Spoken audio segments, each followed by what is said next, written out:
And are you refreshed? Good. Now what? Begin on the aisle. Stand if you think it's you. Not you. Stand up if you think it's you. Wait. Everyone go back and sit down. Wait. On the aisle? Pick me. Don't pick me. Pick me. Don't pick me. Pick me.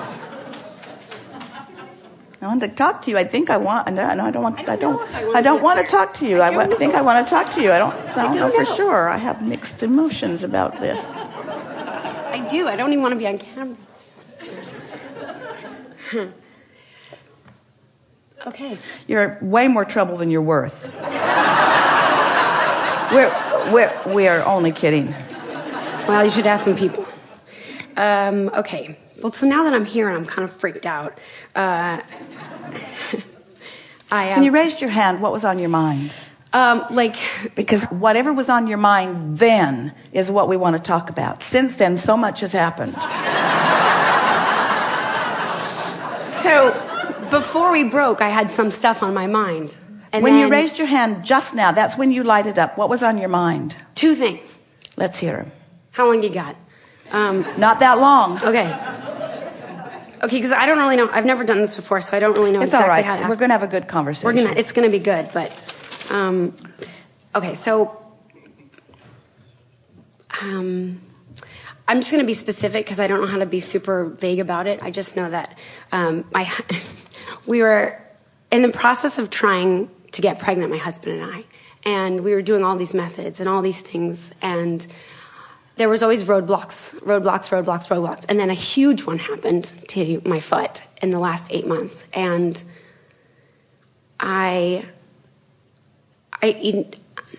Usually we don't apply the word efforting to this subject.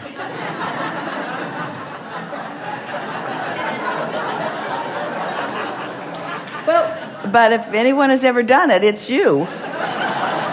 I have. I'm a good wife. Well, unfortunately, we had to do other things that are not just, from the original plan. And then something happened, and we're still trying, we're putting the energy into it, but at the same time, I feel like, how do I use the practices here to try and get it to occur and get it to happen? Because I feel like it can happen. I feel like I get a little bit of a roadblock from my husband in certain things because of what's happened to me. So it's like I'm really just like a little bit confused, honestly. So that was...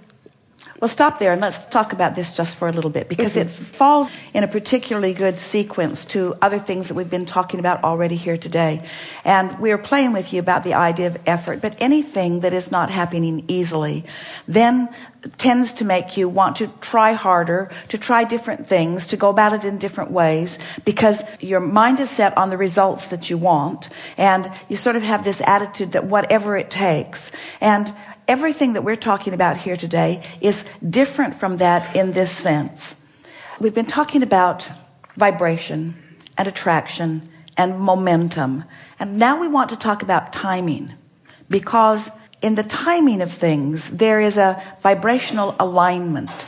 It's particularly irritating, a subject like this, where there are people procreating all around you, all kinds of people having the successful experience that you are reaching for, who sometimes they don't even seem to want it at all. Sometimes they're trying with very little effort. And so it's annoying when you are comparing your results with results that others are getting. But you sort of have to take all of that out of the equation and just rest softly in the universe that there is something that I want, and there's me and where I stand in relationship to it.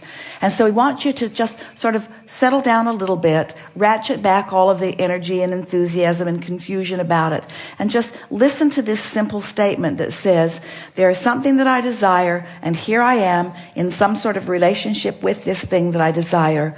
How can I accomplish the path of least resistance to it? And if there's anything that we want to say in a way that you'll all hear it, no matter what it is that you're wanting to make your way to, it's that a relaxed absence of angst is the most significant thing that you can do. In years gone by, before we had so many well-developed analogies that make it easier for us to say the things to you that we want to say to you, we were saying things like, well, you're just trying too hard. And trying too hard really means you're so aware that what you want isn't happening, that with everything that you've got, you're trying to make it happen. And we're not even talking about action. We're just talking about that sheer feeling of determination. And in today's conversation, if you've been listening to us, and we know that you were, in today's conversation, when we talk about having clogged pipes and that any effort that you make just clogs them all the more, that's why we want you to take a softer approach to this. So just consider these things. We're asking all of you, but we are really pointing this specifically to you. Do you accept or believe that you have a vibrational reality that does contain all of the components of your heart's desire? Do you believe that that vibrational reality exists? I do. I don't know if I own it 100% of the time. So conceptually it makes sense, and you want to believe it. Mm-hmm. So if that is true, do you believe that your requirement is alignment with it? Mm-hmm. And can you feel the simplicity, purity of that concept? It's there. I have a relationship with it. I can make my way there in time. It's a pure, simple thought, yes, but like, all right, so everything that's gets, all right. Everything gets we know jumbled. that. We know that. We know that. We're trying to keep everything from getting like that, and keep it in that sort of pure, simple place. So the vibrational reality exists. You have some relationship with it. You clearly want what's there to come into your experience. Now, this is the most important part of this. You're going to like this, because this is the piece that you're looking for. And as this clicks into place, everything else will too. So, do you also acknowledge that you've been putting those components in your vortex one at a time, over a long period of time, often independently of each other? In other words, one experience causes you to ask for this, one experience causes you to ask for this. So there are many things that are there that you have been asking for. Does that make sense to you? Mm-hmm. Does it make sense to you that you might even have lived life which caused you to ask for things that right now you're not even really remembering that you asked for? Probably. In other words, you may have asked for stability. You may have asked for alignment and clarity. In other words, there are many things that you want. In the same way that we want you to be on this high-flying disc, and then we want you to be on this high-flying disc, and then. You see what we're getting at? We want you to own it, and you want to own it before the next experience that you're asking for comes. It's sort of the cart before the horse thing, or the horse before the cart thing.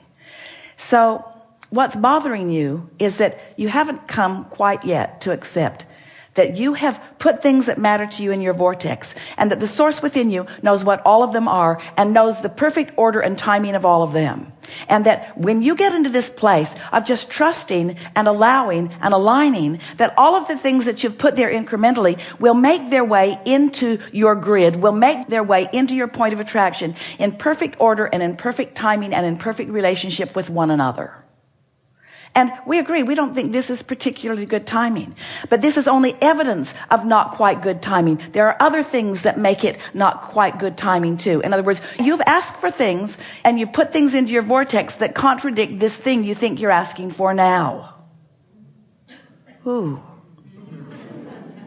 So, Abraham, are you saying that there are things that are in my vortex that I can't have? No, we're saying there are things in your vortex that are coming in perfect order with other things. It's sort of like someone saying, I am very, very particular about this exact thing that I want, and then complaining that the universe just didn't give you that thing, which is sort of kind of close. And we say, the reason the universe didn't give you that, which is sort of kind of close, is because you've been very specific about what you want. And that's a strong vibration within you. And that's what timing is. Timing is about that, you see.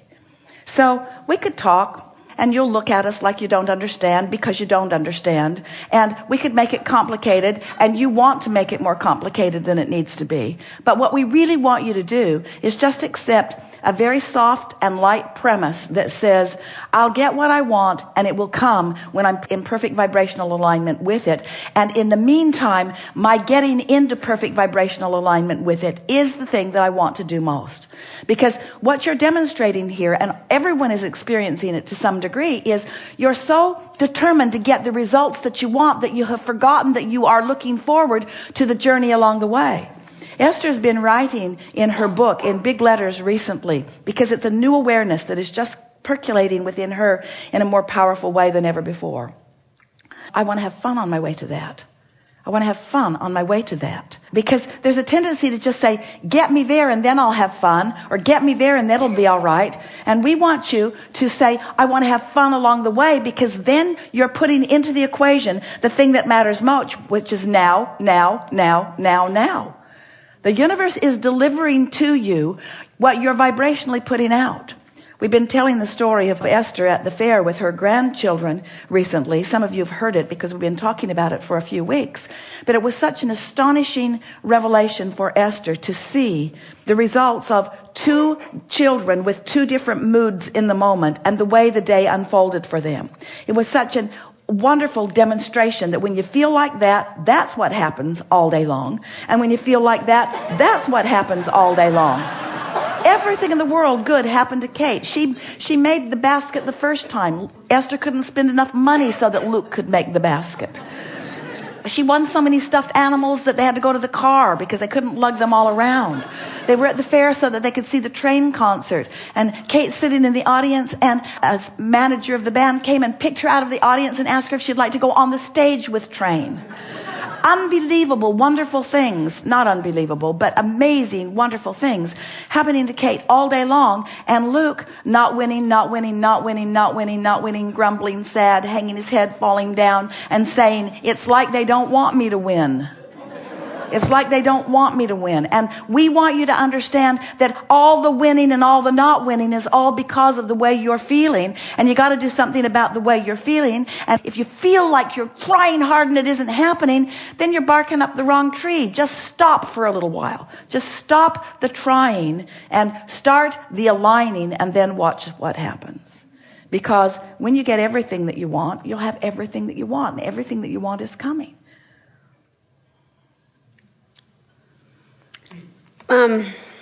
Okay. This is why Esther has decided that she's enjoying a little bit being a vibrational snob. Because she's discovering that no matter how sure she is of something, she's trying to help someone with something. And she's giving all of her best analogies and all of her best knowing. And they're not getting it. And Esther says, something has to happen in order for us to communicate. Either you've got to come up here where I am, or I've got to come down there where you are. And Esther's saying to everyone she loves, I love you very much, but I'm not coming down there where you are. I'm not coming down there. Oh, she will. Don't worry about it. She'll be down. She'll be down. She'll be down to meet you. But she doesn't want to. And your inner being will not. So we're just going to say to you, and we'll just leave this subject there. What you want is coming, but not as long as you feel like this. And what's stuck in your vibrational craw is, but I didn't feel like this until it started happening like this. And that's the flawed premise that we want you to understand. Everything that's coming to you is always coming in response to your vibration. So there are two things that you're trying to figure out, all of you, in every moment. How do I get my vibration to be a match to what I'm wanting? And are there things that I'm wanting that the universe is orchestrating for me that I'm just not understanding, that I can't see? Is there something that I can't see because it's not been revealed to me? Better stated, I'm not realizing it yet because I'm running around on a disc that's different from where it is. And that's what's happening here. What you want is on a disc that you are not frequently and chronically running around on, you see. And that's what the disconnect is. And because this is something that you want so much, it's going to call you upward to that disc. So you're going to get not only what you want, but you're going to get the benefit of being on that high-flying disc that's going to yield to you everything else that you want, you see. Yeah. No, I get it. No, I think it's just because I know I should have been a little bit more specific too, because it's not just that we're like trying and it's not working. We've actually gone further as so far as like getting a surrogate kind of stuff. So that's why I'm saying we that's understand the stuff, all of that. We understand. But it's just saying, that's where I say like is it between my husband and I not being in the same vortex where we're not, he wants a surrogate. I don't want a surrogate. And it's like that was keeping us from actually being in alignment the whole time. Well, it's certainly evidence of not being in alignment. Well, in other words, absolutely. if you're not in alignment with one another on something like this, but the more significant not being in alignment is between you and you. What's happening, and it's a common thing, is that when you have a obvious disagreement with someone who is central to a co-creation, the tendency is to fixate on your differences. And what you want to do is fixate on your samenesses. You want to fixate on what you are both in agreement of. And the universe will yield a path of least resistance that will be satisfying to both of you. Mm-hmm. You see, you came here, and we know it has to be incredibly annoying. You came here, raised your hand, thinking that someone like us could give you some action-oriented advice. And all we're giving you is this airy-fairy get on the high-flying disc advice. But the reason that that's the advice that we're giving you is because we want you to get everything that you want. And we know what's in your vortex. And we know that the path of least resistance will yield to both of you everything that you want. Mm-hmm. And so we just want you to back off of this thing that isn't happening, because you're only going to get into a stronger and stronger and stronger and stronger and stronger place that you don't want to be. Mm-hmm. And you don't have to have that kind of a rough ride on the way to something that you want so much. Mm-hmm. You cannot have a happy ending to an unhappy journey. It just never works out that way. And you cannot have an easy unfolding to a journey that feels this difficult. It's time to say later gator on all of this. It's time to say the universe knows what I want. Everything's in place. I'm just going to chill and let not only that come to a obvious culmination, but a whole bunch of other things too. This isn't the only subject of discord going on within you. Right. But we don't have to keep going. But, all of this makes sense to me. I wasn't looking for like this magic like saying of like, this is what you have to do. And yet we gave it to you. Oh. We gave it to you. We gave you a tool that is so powerful that it will net you and yield to you anything that you want. We are not kidding you. Mm-hmm. We're not just killing time. We're not just trying to pass the time. We didn't choose you accidentally. You are not someone who can't get what you want. You are someone with desire so focused that it is illogical on every level that we understand that you're not getting what you want. And we want to say not getting what you want yet, because there's some other things that have to come into place that have softened even in this conversation, you see. Mm-hmm. That's cool. You have a sort of determination. A friend earlier did too. He talked about how he was sort of determined, trying. It's the efforting factor, you see. It's the efforting factor that you want to sort of put to rest for a little while. The efforting factor. And just let the universe, the universal laws, yield to you what you want and what you deserve and what's lined up for you through the path of least resistance. Okay. Esther has dear, dear, dear friends. And a few years ago, Jerry and Esther were walking through the streets of Juneau. They were on a cruise. And they found some little boxes. And there was a little note with them. And the idea was that it was like a wishing box. And you just put what you wish for in the box. It was sort of a light way of just softly saying to the universe, I would like this, please. And so Jerry and Esther so like and understand that concept that they bought those boxes for their grandchildren and for a friend who was on the cruise, a little boy the same age as their grandchildren, of two of their grandchildren. And so then, as law of attraction would have it, they were walking down the streets of that Alaskan city, and that father ran into them. And Esther said, "Oh, look what we have. Look what we found for your boy." And they told him about the box. And he said about their adopted son that they had a box like that some years ago. And they had written in it, "A bright, beautiful, happy child on his way to us." And now, years later, he is telling Jerry and Esther the story that their son had recently found that box. And when he opened it, he said, "You wished for me. You wished for me." There are all kinds of beautiful co-creative things that are happening. And we're not trying to guide you in the direction of adoption. That's not the point at all. We're not trying to guide you toward or away from surrogate. We're not trying to guide anything. But we are promising you that through the path of least resistance, which means through the path of the things that matter most to you, this thing that you want is coming. The timing of it is all about you chilling and accepting the perfection of all of that, you see. All right. All right. Get out. Thank you. Yeah.